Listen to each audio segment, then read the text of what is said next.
Mga kapatid na nananampalataya sa Allah subhanahu wa ta'ala, buwan ng Ramadan, ang napakainam na buwan, panahon ng napakaraming mga kabutihan, mga gawain na dakila, mga gantimpala na hindi kayang bilangin sa sobrang dami nito na ipagkakaloob ng Allah subhanahu wa ta'ala, mga kabutihan, mga kainaman, mga kagandahan ng buwan na ito, na kung saan ay binabati ni Propeta Muhammad sallallahu alaihi wasallam ang kanyang mga sahaba at binibigyan niya sila ng mga magagandang balita patungkol sa buwan na ito. Hinihimok niya sila na pag-ayunuhan ang buwan na ito at isagawa ang pagdarasal o kaya ay karagdagang pagdarasal tulad ng tinatawag na Qiyamul Layl. Ang buwan na ito ay para sa ating lahat na mga Muslim, na kung titingnan natin ang hadith na naisalaysay ni Abu Hurairah, kalugdan siya ng Allah subhanahu wa ta'ala, na sinabi ni Propeta Muhammad sallallahu alaihi wasallam, "Qad ja'akum Ramadan." Katiyakan na dumating na sa inyo ang Ramadan. Ang Ramadan. Syahrun Mubarak. Buwan na pinagpala sapagkat napakaraming mga gantimpala, kabutihan, kainaman ng buwan na ito.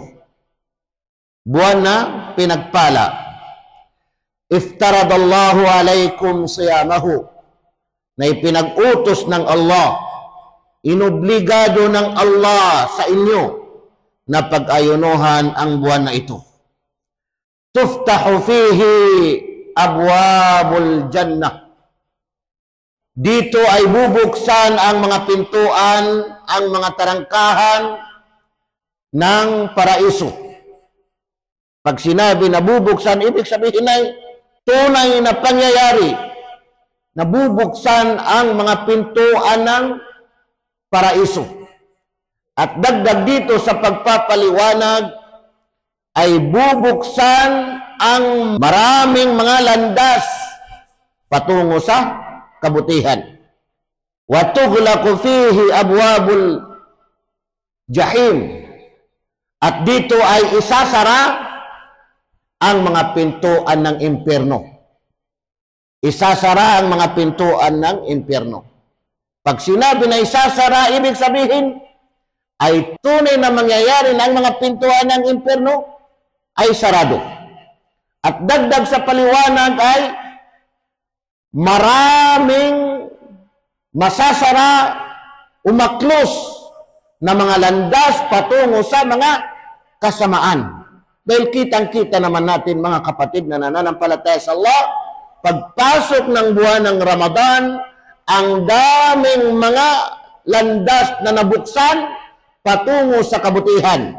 At ang daming mga landas na nakaklose, nakasara, patungo sa kasamaan. Tingnan ninyo mga kapatid na nananampalataya sa Allah subhanahu wa ta'ala. Wa tughallu fihi syayatin. At ikakadina, at dito ay ikakadina ang mga syaitan, ang mga demonyo. Ito yung mapaghimagsik na mga demonyo. At makikita natin sa pagpapaliwanag ay ito yung mga mastermind, yung mga ulo, yung mga leader ng mga syaitan dahil ikakadina sila. Tingnan ninyo mga kapatid na nananampalataya sa Allah. Fihi laylatun khairun min alfi shahr. At mayroon ditong isang gabi na mas mainam sa 1,000 buwan. Ito yung tinatawag na Laylatul Qadr, na sinisikap natin bilang mga Muslim na bantayan ang gabing ito, mga kapatid na nananampalataya sa Allah subhanahu wa ta'ala. Man hurima khairaha faqad hurim. Sino man ang pinagkaitan ng kabutihan na ito. Anong ibig sabihin nito, mga kapatid na nananampalataya sa Allah? Pinagkaitan ng kabutihan, wala siyang matatamo na mga kabutihan dahil wala siyang ginawa, binaliwala niya itong mga kabutihan na ibibigay ng Allah subhanahu wa ta'ala. Man hurima khairaha faqad hurim, ay katiyakan na siya yung taong pinagkaitan. Ibig sabihin ay wala, luging-lugi na siya. Dahil hindi niya sinamantala yung pagkakataon na ibinigay ng Allah subhanahu wa ta'ala. Nung hindi pa buwan ng Ramadan ay ganun pa rin ang kanyang mga ginagawa. Baliwala pa rin ang lahat ng mga kabutihan.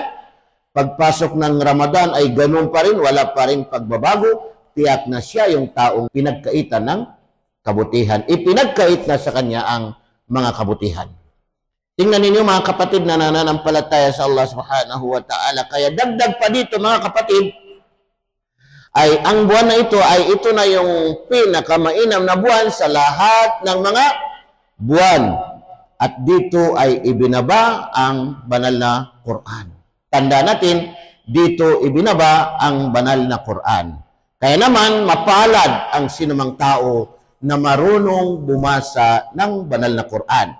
Nung nakalipas na Ramadan o nakalipas na mga Ramadan ay hindi pa marunong bumasa ng Quran, ngayon ay marunong nang bumasa ng Quran. At kahit na hindi tayo marunong bumasa ng Quran, mga kapatid na nananampalataya sa Allah, bigyan natin ng panahon.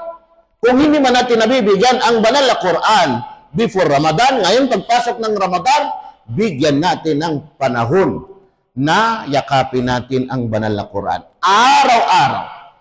Mag-aral tayo, o magbasa tayo mag-isa, makinig tayo patungkol sa pagbabasa ng ibig sabihin ay banal na Quran. Kasi tinatawag din ito na buwan ng Quran. Buwan ng Quran ang ibig sabihin ang buwan ng Ramadan. Sinabi ng Allah subhanahu wa ta'ala sa banal na Quran, Shahru Ramadan alladhi unzila fihi al-Quran hudan linnasi wa bayyinatin minal huda wal furqan faman shahida minkum ash-shahra falyasum. Ayon sa kahulugan ng talatang ito na makikita natin sa Suratul Baqarah, na sinabi ng Allah subhanahu wa ta'ala, Shahru Ramadan, ang buwan ng Ramadan. Maliwanag, ang buwan ng Ramadan. Alladhi unzila fihi al-Quran, na kung saan ay dito ibinaba ang banal na Quran. Mula sa Lawhul Mahfuz at ibinaba sa ilas samai ad-dunya. Dahil dito, mga kapatid na nananampalataya sa Allah, Shahru Ramadan alladhi unzila fihi al-Quran hudan linnas, bilang patnubay sa sangkatauhan. Tingnan niyo, mga kapatid, yakapin natin ang banal na Quran. Basahin natin ito ng basahin. Paulit-ulit, pag-aralan natin, mga kapatid na nananampalataya sa Allah. Hudan linnas, bilang patnubay sa sangkatauhan. Hindi lamang sa mga mananampalataya, hindi lamang sa mga Muslim, kundi sa sangkatauhan, sa lahat. Shahru Ramadan alladhi unzila fihi al-Quran hudan linnas wa bayyinatin minal huda wal furqan. At bayinat, malinaw, maliwanag, wa bayyinatin minal huda, maliwanag na mga tanda mula sa patnubay, wa bayyinatin minal huda wal furqan, at pamantayan sa pagitan ng katotohanan at hindi katotohanan. Pamantayan sa pagitan ng tama at saka mali. Pamantayan sa pagitan ng totoo at hindi totoo. Faman shahida minkum ash-shahra falyasum. Datapat sino man sa inyo ang naabutan niya ang buwan na ito.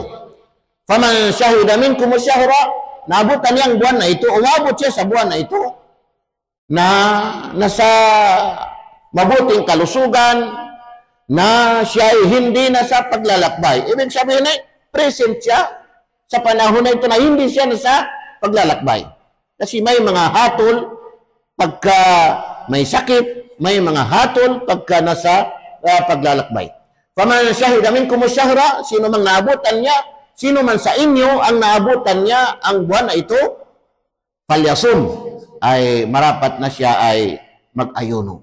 Yan ang tinutukoy sa banal na Quran, mga kapatid na nananampalataya sa Allah, na ang buwan ng Ramadan ay buwan ng Quran, sapagkat dito ibinaba ang banal na Quran at kinakailangan na tayo ay mag-ayuno sa ibig sabihin mga araw ng buwan ng Ramadan.